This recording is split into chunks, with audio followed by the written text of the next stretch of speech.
all'uscita della curva di ingresso di la regola caduta su una moto che rimane al centro di pista, sta ancora montando,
ragazzi oggi sono andati, direi, molto bene, hanno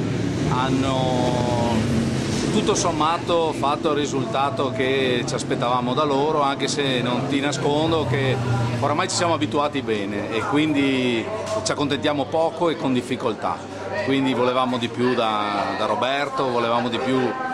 da Alessandro e volevamo di più anche da Matteo, che continua a non ascoltare i nostri consigli, anche se siamo convinti che rimanga tutto sommato un pilota molto veloce e molto coraggioso. purtroppo non sta ascoltando i nostri consigli e quindi questo lo porta a sbagliare con troppa facilità.